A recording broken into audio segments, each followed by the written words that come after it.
Olha, nosso assunto agora é a eleição municipal, né? A gente lembra que, por conta da pandemia, o pleito foi adiado para os dias 15 e 29 de novembro. Primeiro turno, 15, e o segundo turno, 29 de novembro. Praticamente daqui a 2 meses, né? Teremos as eleições. Estamos vivendo o período das convenções partidárias, período esse que se encerra no dia 16 de setembro.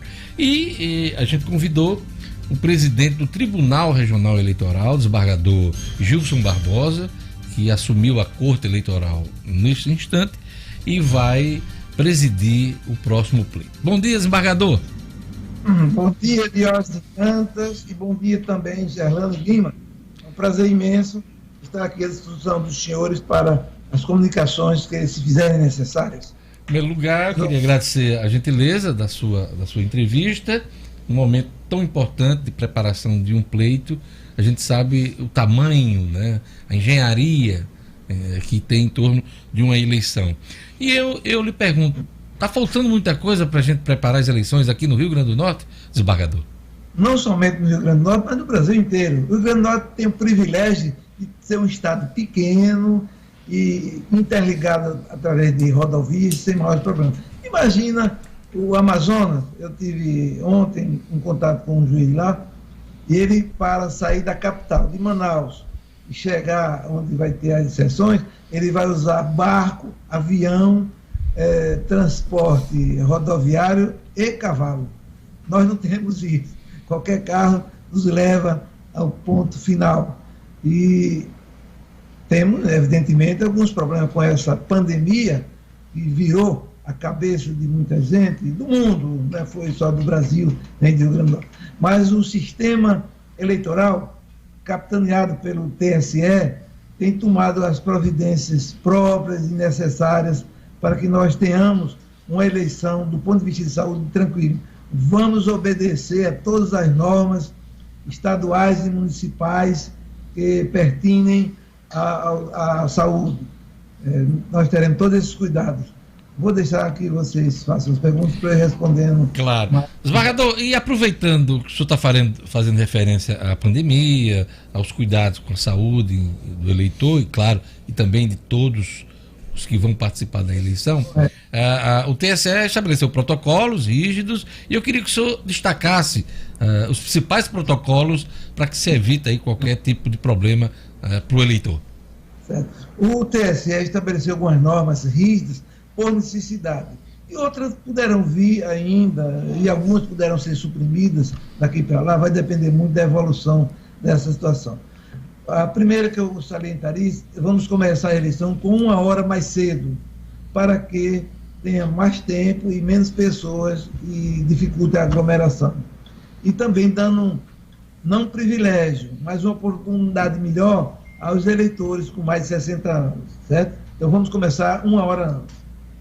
Essas 3 primeiras horas serão dedicadas aos idosos, mas não se pode dizer que vai ser exclusivamente deles, porque se numa sessão ela não pode ficar parada já formando uma fila e esperando quem tem idoso. Nesse caso, o presidente da mesa já está autorizado por resolução do TSE a botar para funcionar, mas em chegando aquelas pessoas de idade mais avançada, elas terão o acesso em primeiro lugar.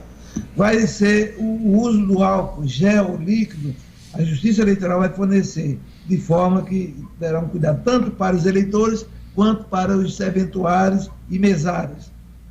É razoável que o eleitor leve a sua caneta de cor a tinta azul ou preta para fazer a votação. As sessões serão esterilizadas, todas, nós temos um sistema apropriado para isso. Vai ser obrigado o uso de máscara, sem máscara não entra.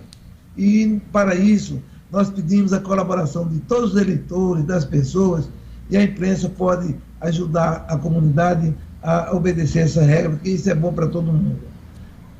Os servidores das sessões usarão uma máscara, aquele tipo escudo, que é mais eficaz. Eu citei algumas assim e outras tantas poderão advir. Diariamente nós estamos em contato com o TSE, que centraliza todas essas informações para que haja essa segurança. É a segurança do ponto de vista de saúde. Eu acho que o senhor, se não citou, não teremos o registro biométrico, né, do eleitor, né? Foi a questão, desculpa, óbvio que vai usar caneta. Estamos lembrando. Foi por isso, mas você, como um bom comunicador, já me deu para esclarecer. Não vai ser usado, infelizmente. É questão de saúde. Olha, eu posso adiantar que nós teríamos este ano, se não fosse a pandemia, o sistema mais moderno do mundo, que ainda mas seria mais moderno ainda. Não podemos usar em razão da pandemia. O contágio, porque não teríamos condições de, cada eleitor quando saísse, a gente higienizar. Então, chegou-se à conclusão que é melhor adotar um sistema um pouco mais atrasado, mas com segurança. Prefeito desembargador, Gerlane Lima faz pergunta ao presidente do TRE, Gilson Barbosa. Bom dia, desembargador. O senhor está falando aí das medidas de segurança, não só para a gente que vai votar, mas também para quem está trabalhando, inclusive os mesários. E por falar neles, esse ano teve um apelo, uma campanha para mesários voluntários. Como é que foi a procura? Está atendendo às expectativas? Está, Gerlane. Bom dia, mais uma vez. Nós temos hoje aqui no Rio Grande do Norte inscritos 9.300 pessoas voluntárias. No começo, acho que por conta dos riscos da pandemia, houve uma retração. As campanhas que estão sendo feitas, a mídia está ajudando muito nesse sentido, a mídia de toda a espécie, e está havendo uma procura muito grande. Eu posso exemplificar, porque estive em contato com a juíza da zona de Açu, ela me disse que estava preocupada no início. Hoje ela está tendo dificuldade em selecionar os voluntários, em razão da campanha feita, nós temos isso aí. Acredito, ainda não é o suficiente, não. Nós estamos com cerca só de 40% do total, mas no momento em que eu estou dando essa entrevista, certamente em todo o Rio Grande do Norte, outros voluntários estão se inscrevendo e procurando acesso. Não tenho dúvida que isso é um assunto que está sendo resolvido muito contente. Graças a Deus, o nosso eleitor está cada vez mais ficando esclarecido. A pandemia alterou o calendário da Justiça Eleitoral para o pleito deste ano, desembargador Gilson Barbosa. Eu lhe pergunto, a preparação de urnas, o pedido, inclusive a solicitação de tropas, o calendário prejudicou esses procedimentos? Eu queria saber do senhor como é que está o andamento do calendário da eleição desse ano. Nós estamos cumprindo a risca. Essa eleição é municipal. Quem vai ter mais trabalho mesmo são as zonas, os juízes lá do interior, porque é a eleição municipal. Inclusive, as primeiras decisões são feitas por lá. Em havendo recurso ou qualquer pedido de assistência e de apoio, é que o TRE interfere. E, em último caso, o TSE, que é o órgão central principal lá em Brasília. Mas a justiça já estava preparada. Todos nós, no mundo inteiro, fomos tomados de surpresa, evidente, mas estamos nos adaptando a essa realidade toda e acredito que vai sair, dentro do possível, uma situação boa. E tanto que é uma eleição, nós vamos escolher só dois tipos de candidato, um para prefeito e o de vereador. Diferente que não vai ter para deputado estadual, nem senador, nem presidente da República. Isso facilita muito. Entretanto, é uma eleição em que o eleitor tem um interesse maior, que é o interesse local, a sua cidade, como dizem em Portugal, a sua aldeia, que precisa de ter seus dirigentes e representantes. Mas a Justiça Eleitoral, posso lhes assegurar, está preparada, está treinando diuturnamente por todos os meios e metodologias modernos para que os seus servidores e funcionários cedidos exerçam a contento o seu mistério de captar o voto dos eleitores, com segurança, com transparência e firmeza. A lei será cumprida. O senhor já definiu a solicitação de tropas federais? Quantos municípios terão tropas federais no pleito? Veja bem, eu assumi no dia 31, no final da tarde. Houve de início um pedido de 44 zonas no estado todo. Esses pedidos foram analisados ainda na licitação passada e o pleno aqui fez alguns ajustes e remeteu ao TSE. Como eu disse, quem pede inicialmente é o juiz eleitoral, mas submete ao TRE, que por sua vez encaminha ou não, e foi encaminhado pela administração passada ao TSE.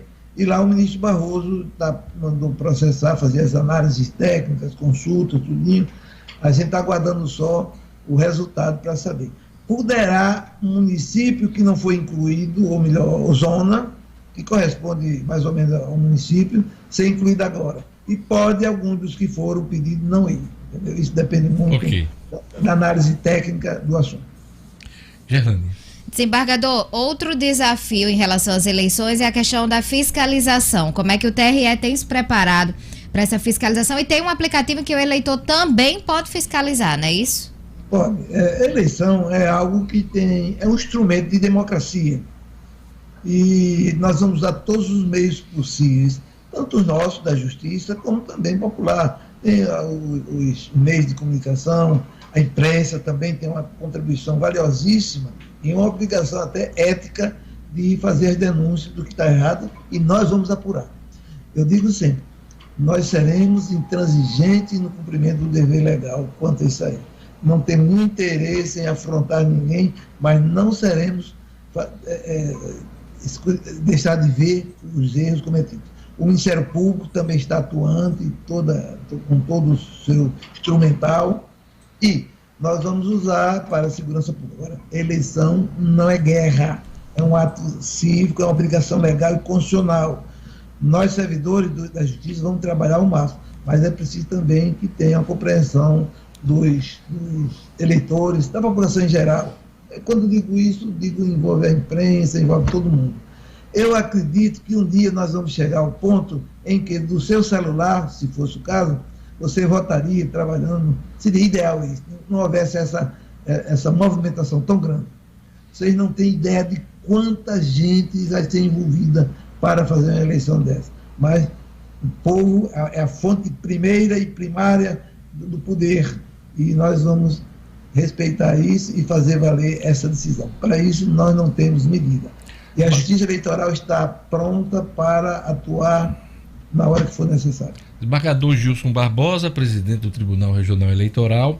Nós estamos vivendo o período das convenções partidárias, mas há já eleitor preocupado e esperando o período da propaganda eleitoral. É o Joaquim Freitas aqui, pelo YouTube, ele está perguntando aí sobre as datas da propaganda eleitoral. Se eu não me engano, elas começam agora 27 de setembro, né, desembargador? E eu queria que o senhor destacasse as principais datas aí que é preciso estarmos atentos. Essas datas até agora estão confirmadas, mas em razão da situação, você sabe que no Brasil inteiro a pandemia novamente interfere. Há algumas alterações. Há estado que estava fazendo distensão um pouquinho, resolveu recuar, e o contrário também. Nós vamos acompanhar isso, e toda essa movimentação para dar segurança à saúde interfere de alguma maneira na propaganda, até na hora de votar. Veja que nós vamos ter 1 hora de antecipação a mais para votar. E isso não era previsto. Todavia, a pandemia nos obrigou. Também a propaganda e também outros meios de difusão e de divulgação. A gente quer só que o eleitor e os candidatos tenham um pouco de bom senso, que é a lei maior, para que nós nos ajustemos às circunstâncias em que vivemos. Desembargador, está começando a pipocar no Brasil inteiro denúncias, por exemplo, de uso da pandemia, dessas ações da pandemia, para ter a simpatia do eleitor na hora do voto. Por exemplo, distribuição de álcool gel, máscaras, veículos, inclusive. Então, existe alguma orientação do TSE em relação a candidatos, pré-candidatos que estão fazendo propaganda, aproveitando a pandemia? Seria ideal se a gente pudesse fazer isso, mas não, seria ineficaz. Sejamos bem objetivos. A Justiça vai só acompanhar, as orientações todas foram publicadas através das resoluções, o Código Eleitoral está em vigência, e nós estamos com todos os dispositivos. Mas somos realistas e sabemos que é impossível ter um controle de 100% de tudo. Só Deus. Nós humanos, não. Mas, por isso que a mídia, a imprensa, está exercendo um papel primordial. Eu dou importância tão grande. A minha secretária aqui de comunicação, a Jurística, ela tem toda a liberdade de me levar para dar uma explicação, outra, fazer os contatos, para a gente motivar sempre a mídia a fazer esse papel de orientação, de esclarecimento, para minimizar alguns choques. Bem, mas há os eleitores e há os candidatos que são recalcitrantes e que querem enfrentar. Aí vai enfrentar a lei. Não é bom, não. Eu diria que não fizesse isso. Mas nós temos hoje um sistema de assessoria jurídica muito grande. O Rio Grande do Norte é um estado pequeno, privilegiado, mas tem muitas faculdades. A OAB tem muitos e muitos advogados aí bons e credenciados, e todos querem trabalhar, acompanhar essa orientação. Não tentem violar a lei, não, porque haverá um confronto legal nisso aí e todos serão responsabilizados. O Ministério Público, que é o iniciador da ação penal, como o eleitor pode denunciar os partidos, e a Justiça está de 24 horas no ar para coibir esses abusos. Poderá haver, mas haverá uma providência legal para isso. Então, o ideal é que nós nos eduquemos e vamos comparecer normalmente, seja uma festa da democracia e que ganhe quem o eleitor quiser. Vai ser respeitado o voto do eleitor. O Brasil inteiro está preparado para isso. Quem ouviu o discurso do ministro Barroso, que é um ministro de boa estirpe, e veremos que essa é a orientação. É isso aí, eu queria agradecer a participação no nosso programa, o desembargador Gilson Barbosa, presidente do Tribunal Regional Eleitoral, desejar a ele boa sorte, a toda a equipe dele, toda a estrutura do TRE.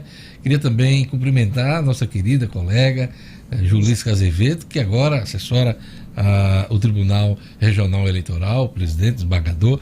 Obrigado a todos. Obrigado, desembargador. Até uma próxima oportunidade. Muito obrigado. As portas do TRE estão abertas para toda a imprensa.